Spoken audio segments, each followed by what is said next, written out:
I'm Etzion from Haifa, Israel. Today is 16th of August 2025. As usually, we'll start with a musical piece.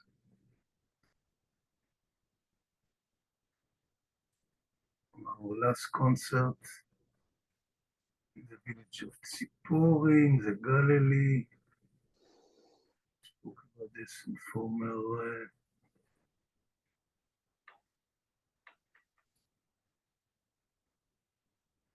Lebanese musical piece is called Singapura. I have it now next to me all the details. It's an interesting piece. I'm going to share it.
was the musical piece. We performed in the cathedral, the destroyed cathedral from the 12th century, built by the Crusaders.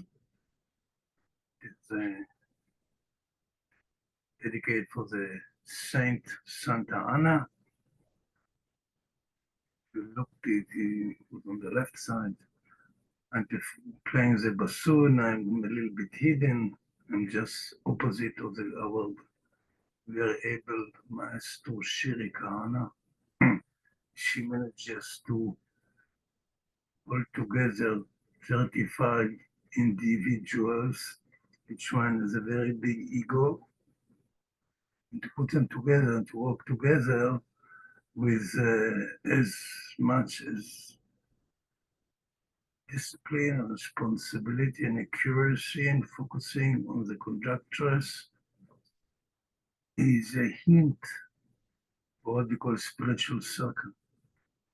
And this is the reason why I have been giving these musical pieces, not because just for the sake of entertainment. You have plenty of music everywhere.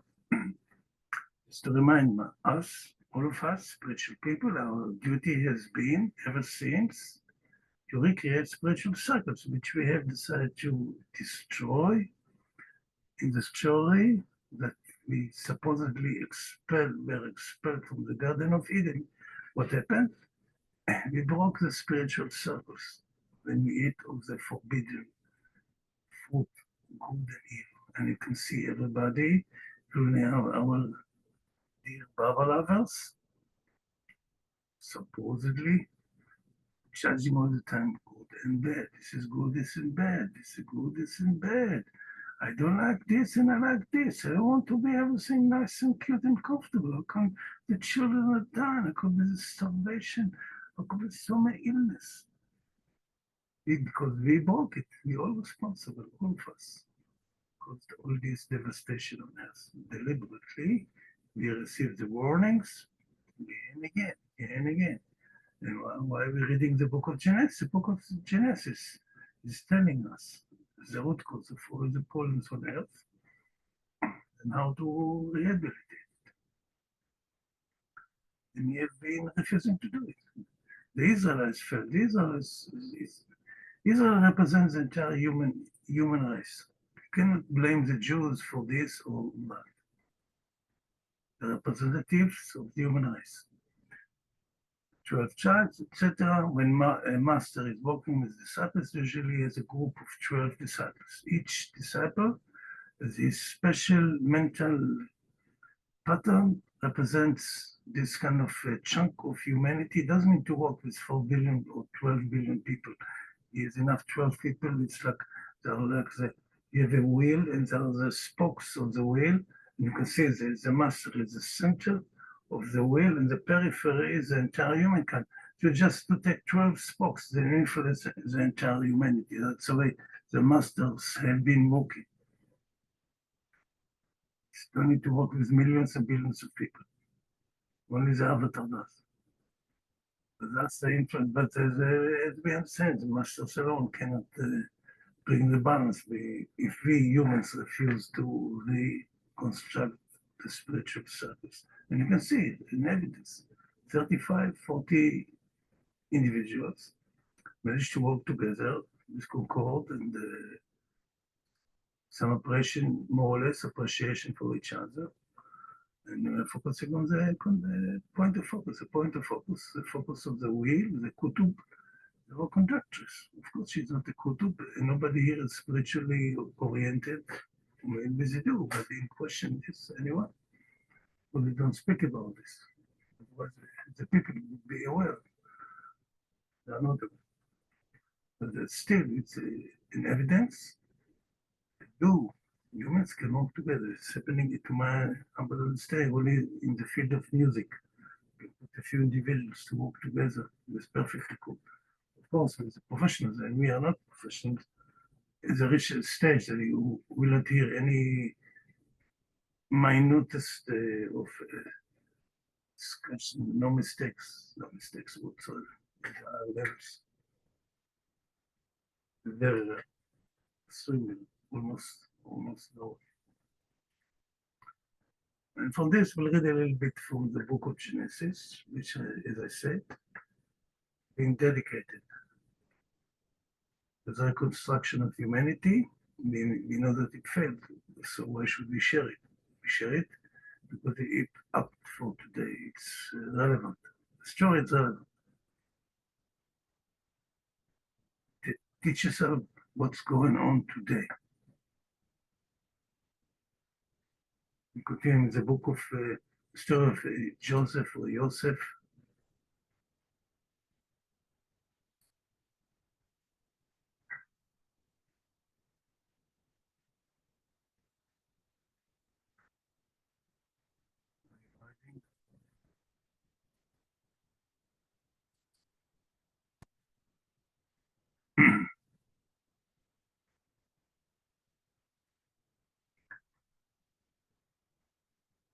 We have been dealing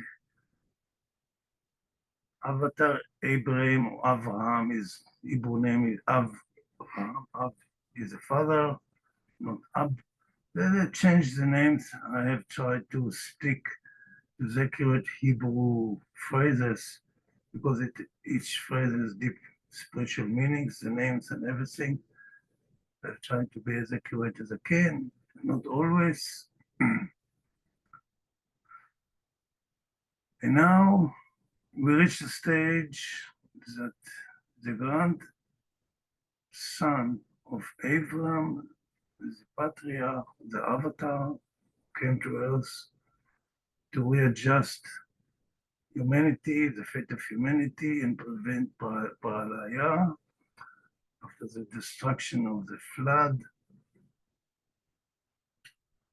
The behavior of humanity, us, all of us, demands that the human race will be wiped out of the face of the earth, and all of us, without exception, will be thrown all the way back to the abyss, to the very beginning, to the mineral stage. I don't know. So within my understanding, none of my concern. We are still here during to the grace of the Avatar who keep on coming again and again to save us from this absolute disaster.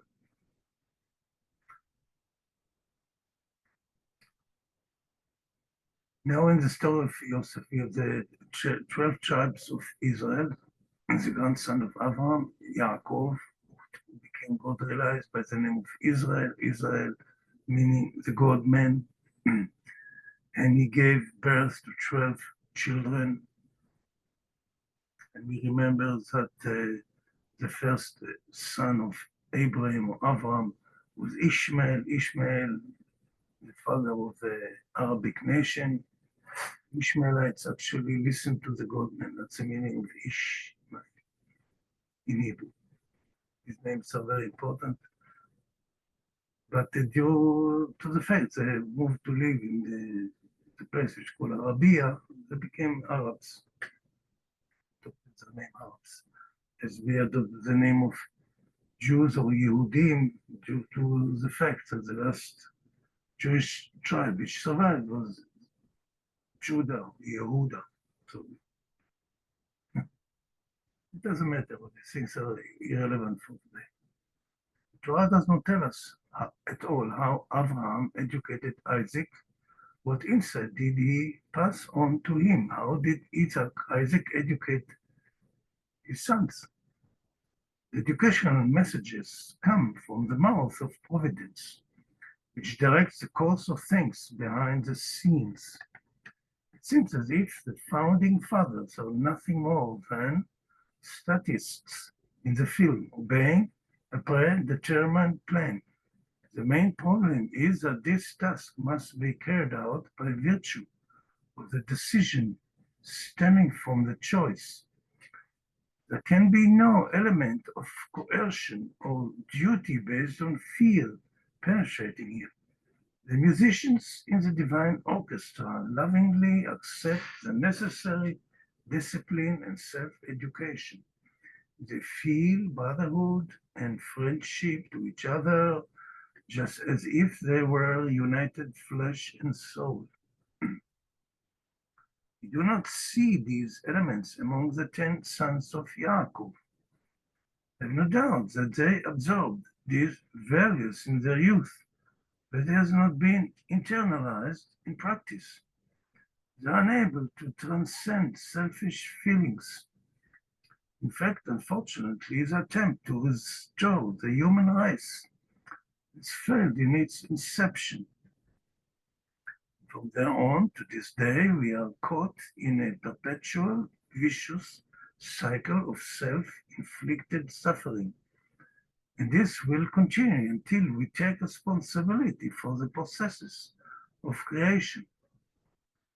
But from a positive angle, the purpose of spiritual exercise, which is the goal of the Torah, is to push to the surface the dark aspects of our souls so that we can look at them directly and do what is necessary to arrest these residues so that we can begin to serve creation being free.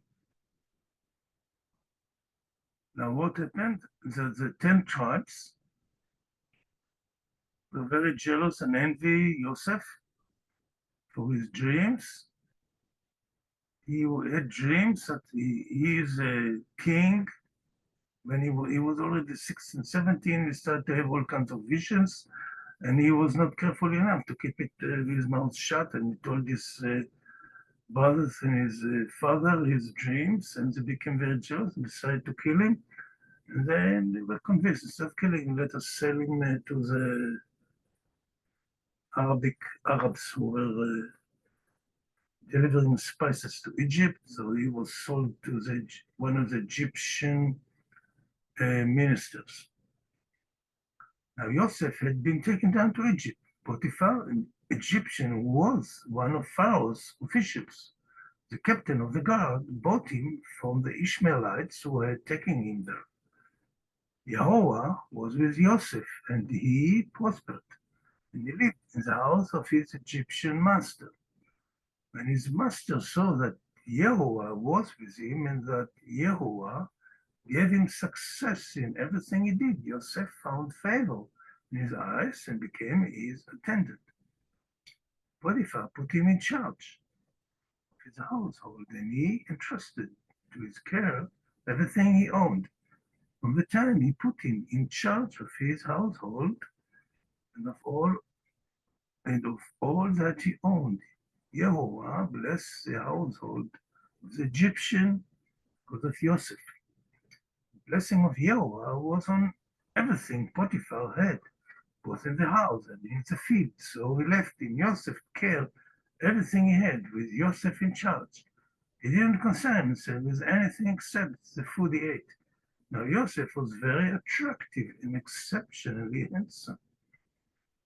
After his mother Rachel, an angelic being, she was the beauty was out of this world. And that's why Jacob married her, and he was willing to work for her hard work for 14 years in the desert, taking care of the herds of his father-in-law, etc. Spoke about this before.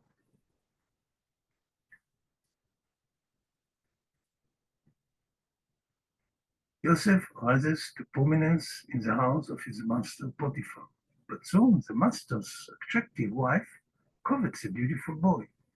Joseph refuses to succumb to the seduction.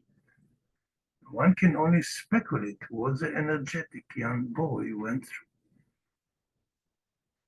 Just 18, 19, all males, normal males at this age, our blood is storming with passion, to say the least. The lady takes revenge, and the boy is thrown into the prison house. He came out of the pit, sold to one of the courtiers of Egypt, and was thrown into the pit again. And all the time, Yahweh Elohim has been watching. Yahweh Elohim said it's a fraternity of the monsters. It appears at the end of the first day of creation, spoken to the seventh day.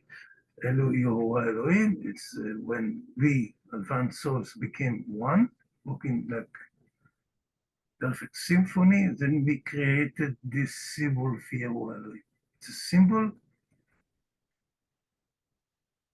which represent the humans walk in perfect harmony on earth, seeing the divine beloved.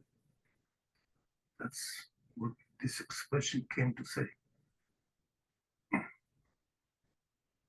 So it came to pass that his master's wife took notice of Yosef and said, "Come to bed with me." But he refused.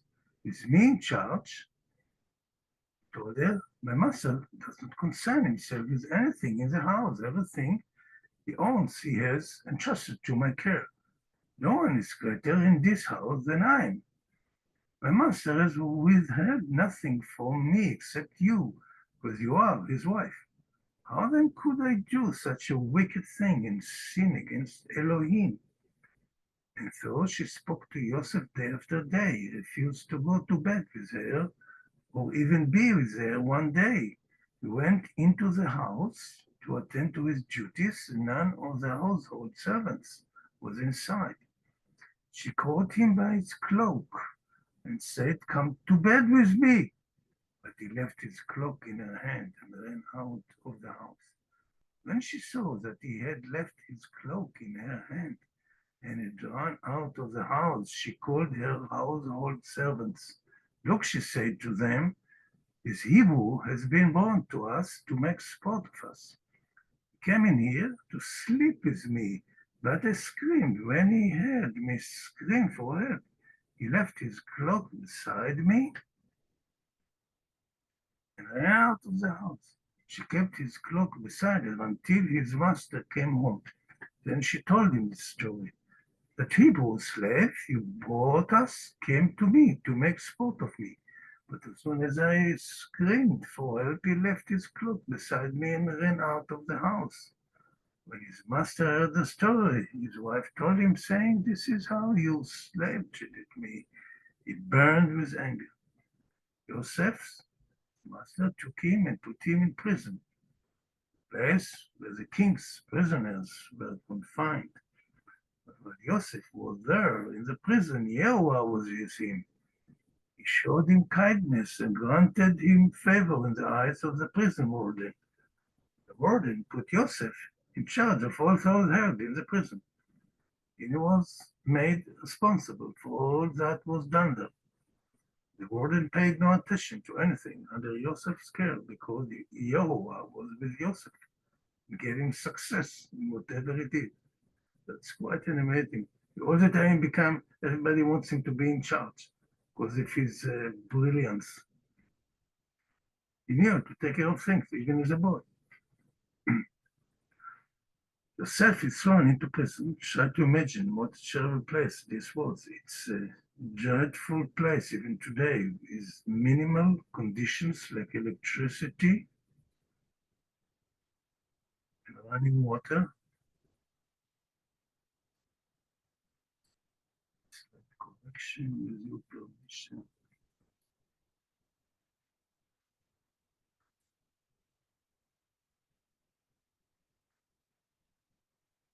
Psychologists, today we have a psychologist, a doctor, 3 meals a day, television, a library, and other conditions ostensibly intended for the prisoner's rehabilitation.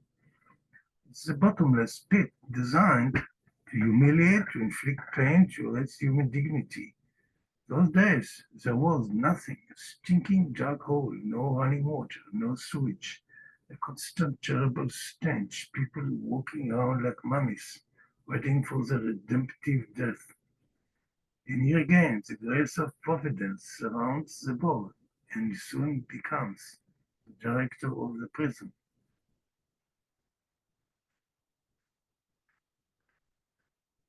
This terrible place invented by humans to crush and embitter the lives of criminals.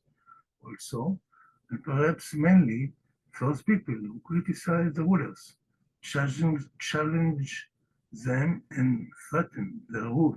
However, if we look at this morbid phenomenon from the spiritual aspect, you can see that this is actually an opportunity for a person to dismantle the residues of darkness that enslave his consciousness. This is what we dealt with from the very first chapter of the Torah. Now the earth was unformed and void, and darkness was upon the face of the deep. The Spirit of God hovered over the face of the waters. The abyss represents here the depth of the subconscious, shrouded in the darkness of ignorance. One way to purify the darkness of the depth, the subconscious mind, is to go through a period of severe suffering, such as prison, serious illness, wars, etc. Unfortunately, this is the case because we have decided deliberately to relinquish the state of heaven on earth, thus turning this sphere into hell. In the state of paradise consciousness, in the state of paradise consciousness, the subconscious mind is not filled with such dark layers. We know how to dismantle it before it sinks and solidifies in the soul. We didn't think about creating hell. We thought about creating an improved paradise. But since we don't have all-embracing vision, everything we do being cut off from what I call the management of the world, its name in the Torah, Yahweh Elohim, is doomed to fail.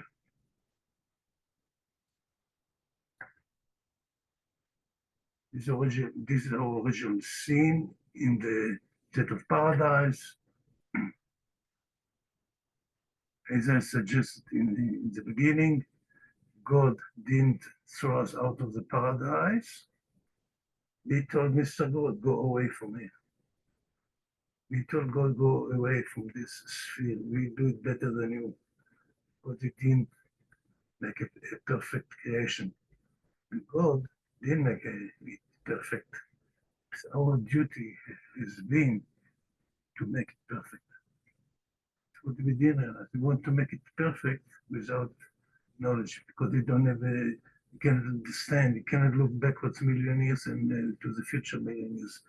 We don't know the consequences of our actions. For this we need the universal mind. This is the role of the conductor of the spiritual circles, of the spiritual government. So we told the conductor, go away from it. We know that. That's the way it looks.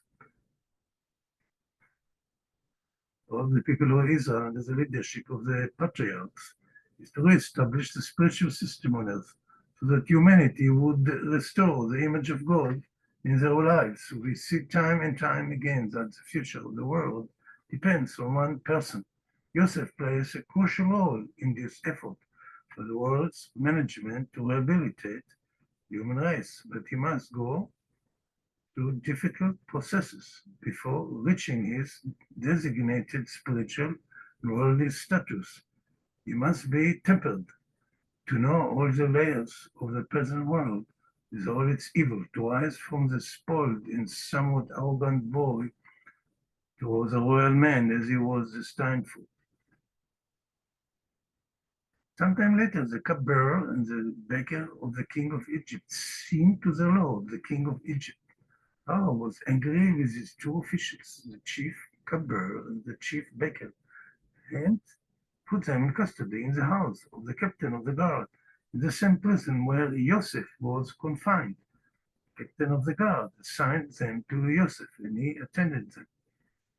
After they had been in custody for some time, each of the two men, the cupbearer and the baker of the king of Egypt, who were being held in prison, had a dream the same night. And each dream had a meaning of its own. When Yosef came to them the next morning, he saw that they were dejected. So he asked Pharaoh's officials, who were in custody with him in his master's house, "Why are your faces so sad today?" "We both had dreams," they answered, "but there is no one to interpret them." And Yosef said to them, "Do not interpretations belong to Elohim? Tell me your dreams." The chief cupbearer told Yosef his dream. He said to him, in my dream I saw a vine in front of me, and on the vine were 3 branches. As soon as it budded, it blossomed, and its clusters ripened into grapes. Pharaoh's cup was in my hand, and I took the grapes, squeezed them into of cups, and put the cup in his hand. This is what it means, Joseph said to him. The 3 branches are 3 days. Within 3 days, Pharaoh will lift up your head and restore you to your position. And you will put Pharaoh's cup in his hand, just as you used to do when you were his cupbearer. When all goes well with you, remember me and show me kindness. Mention me to Pharaoh and get me out of this prison. I was forcibly carried off from the land of the Hebrews. Even here I have done nothing to deserve being put in a dungeon. When the chief baker saw that Joseph had given a favorable interpretation, he said to Joseph, I too had a dream. On my head were 3 baskets of bread, in the top basket all kinds of baked goods for Pharaoh. But the birds were eating them out of the basket on my head. This is what it means, Joseph said. The 3 baskets of 3 days. Within 3 days, Pharaoh will lift off your head and hang you on a tree, and the birds will eat away your flesh. Now the 3rd day was Pharaoh's birthday, and he gave a feast for all his officials.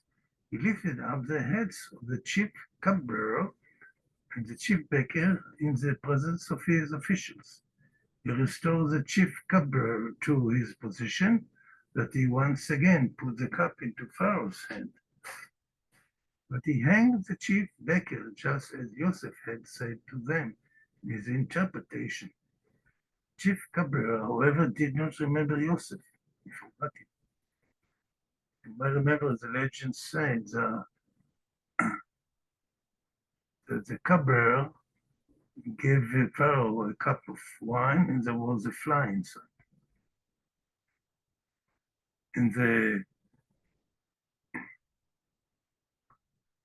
And the baker presumably baked a bread, and there was stones inside. So the Pharaoh was chewing the bread. He broke his teeth or something. This, of course, for this you need to be hanged. Then if you look at Jewish commentaries, Midrashim, these are Jewish legends, it's oral traditions. When I read these things, it's spontaneous writing without looking at anything but the words of the Torah. Midrashim are a collection of folk stories that were passed down from generation to generation until the sages decided to write them down in a book after the destruction of the Second Temple. The Midrash says that God sentenced Joseph to 10 years in prison for slandering his brothers before his father, another 2 years for asking the chief butler to speak before Pharaoh to pardon him from prison, where he has been sitting for 10 years without trial and without any fault of his own. He had to wait for God's grace and accept his sentence willingly. As I have said in the past, in my opinion, the Creator does not punish anyone, but rather serves as a mirror in which we see the true situation in which we find ourselves. This mirror reveals to us the depth of the soul squarely. It requires a lot of courage and integrity to deal with the issues, draw conclusions, and make the necessary change. The young Yosef already had all these skills, but even a supreme righteous person like him must undergo arduous mental processes in order to stand in the spiritual position designated for him, to manage the process of rehabilitating humanity. Yosef himself is a mirror to his brothers. They could not face it, preferring to shatter the mirror. It's actually what happened. They wanted to kill him. Yosef needed 2 more years to bring his spiritual training while honing his soul till he reached the stage of a divine diamond. Everything which happened to him or to us is well intentioned. We have to accept everything with thanks for what we have to undergo. And when we complain and protest before God, but we suffer so much, you understand, we undergo a process of kind of polished diamonds. We resist. We break the procedure of this polishing. We want to be comfortable. Of course, you just imagine the diamond, how much the diamond is suffering. And all of us want to be naturally comfortable. We don't understand why it's suffering so much. And what's happening? If you don't accept things are suffering, then we have to come again to this process. We undergo this until we become polished gemstones. One day, Potiphar's wife brought Egyptian girls to see Joseph's beauty. What did Potiphar's wife do? She took a trogim and gave them to each and every one of them. While they would be enticed at Joseph's beauty, they would bruise their hands. She said to them, "You are watching him for 1 hour. Imagine I see him all day." Trog is thorny citrus fruit. It's some kind of a lemon, and this citrus is very sharp things. Joseph, until now was framed with his refusal, begins to fear that he might commit the grave sin. Potiphar's wife will soon succeed in gratifying her lustful dreams. After the constant daily war of attrition with Joseph, but it appears she spoke to him every day. Her insistence begins to bear fruit.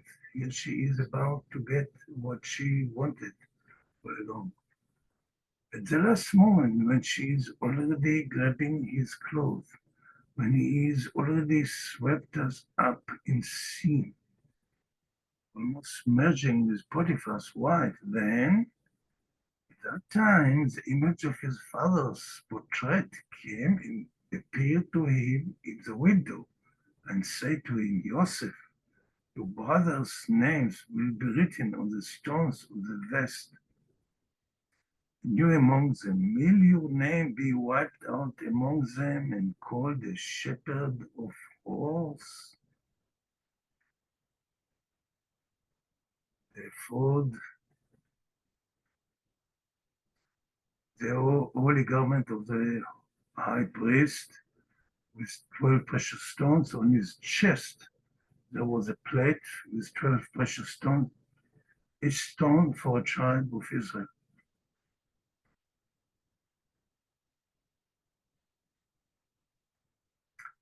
So what he says,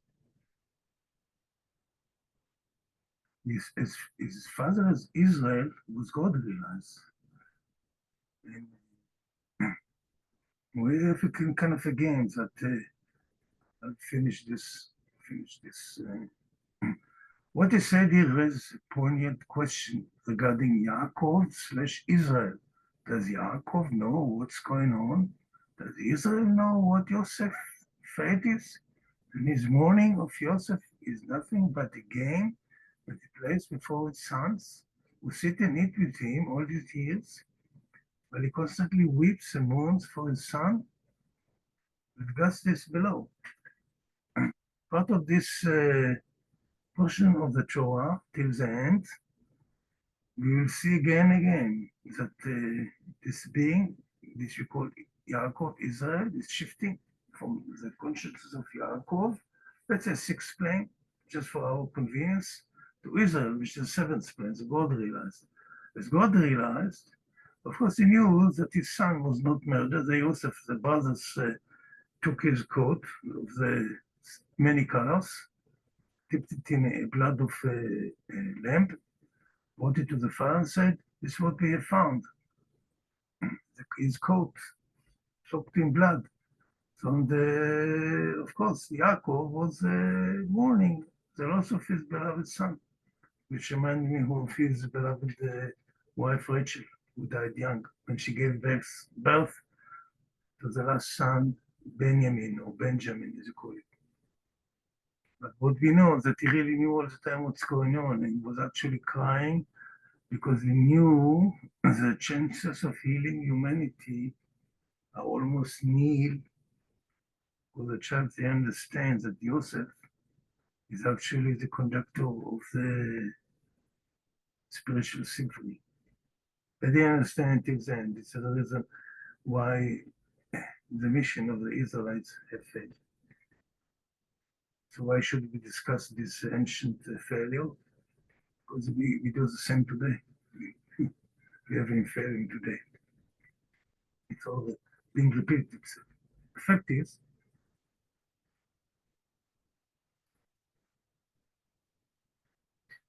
that this sad story that we see that the divine hierarchy doesn't give up on us. It's to let humanity be wiped out. The law of karma demands it. It has been open. We are all on parole, all of us. And at least you can see it from Avatar Meherabad. He speaks about spiritual circles. He speaks about this problem, but not so poignant, so obvious and direct, like here this story in the Torah. But it was already told. And after this opportunity was lost, it's almost impossible to recreate again the spiritual government on earth. And he didn't try to do it. So instead, he's telling us, just focus on me. When you focus on the avatar, it actually can symbolize before all of us the entire spiritual symphony, because he's one with everything. That's what he's asking for. So he didn't try to reconstruct the spiritual government on earth, even there are many New Age movements in the world who have been talking about this, and religions, but it's not working. The fact is that the generation of mankind is going for better wars, and this is an indication that spiritual circles are not functioning, and we don't have spiritual government, which is the root cause of all the troubles on earth. And you cannot blame anyone, the politicians. They're ignorant. We are the spiritual people supposed to deliver the knowledge. We are not doing it. None of us. I'm not doing it. I cannot do it. I'm aware of it, but how can I do it alone? Just imagine that when we play the musical piece, I was sitting alone with my bassoon and play alone. He would throw me away. I need the entire music orchestra. I cannot play on 35 instruments at once. I cannot do it. Avatar can. One of my explains on the avatar that he can play on all the instruments of the entire universe instantly, simultaneously, without any mistake. Portraying as a divine pianist. Now, the piano behind me has 88 keys, and the cosmic piano has endless keys. Just imagine the cosmic pianist is playing on the piano, which has infinitude number of keys, and playing on all of them at once without any single mistake. No squeak whatsoever. That's the magnitude of the avatar. None of us can do. We cannot play. However, we can see the piano is limited. His piano is unlimited. It's just give a little bit of my experience of who the avatar has been, what he is. And hopefully with these messages, some of us, few of us will take some, we pay heed. We cannot reconstruct humanity. And Baba is not going to break his silence for all these story with it. He don't understand. He always his avatar is speaking in parables, like Jesus.